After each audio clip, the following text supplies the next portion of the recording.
मलाई झोले भन घन्टे भन जे भन्न मन लाग्छ भन मतलबको कुरा भएन।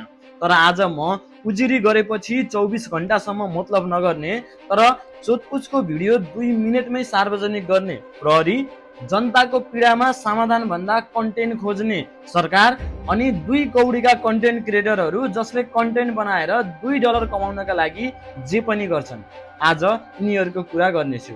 एक पटक सोचौं त, आफ्नो बच्चा गुमाएर तडपिरहेको बुवा आमालाई अगाडि राखेर तपाईँ खुसी हुनुहुन्छ कि हुनुहुन्न भनेर सोधिरहेका छन्।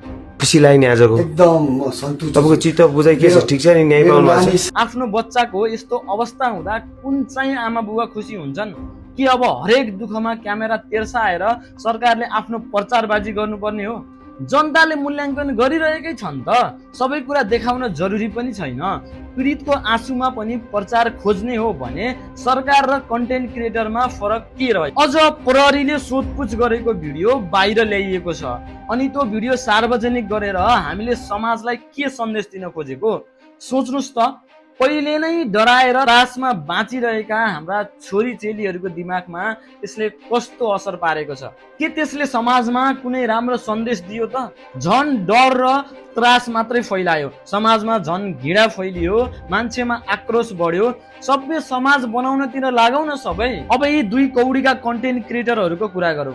तिनीहरूलाई खासमा पीडितको केही मतलब नै छैन। मतलब त छ तिम्रो भ्युज र त्यही $2-4 को। किनभने तिमीहरू पैसाका लागि जे पनि बोलिदिन्छौ, अपशब्द बोल्छौ र गाली गर्छौ।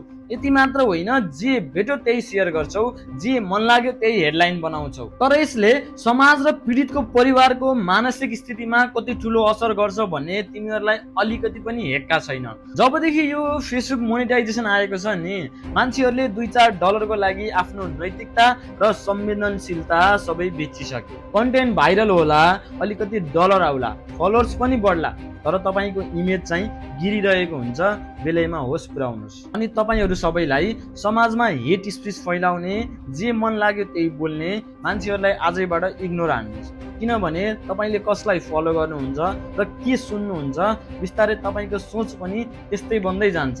त्यसैले राम्रो विचार भएका मान्छेहरूलाई मात्रै फलो गरौँ। बेलैमा होस पुर्याउनुहोस्।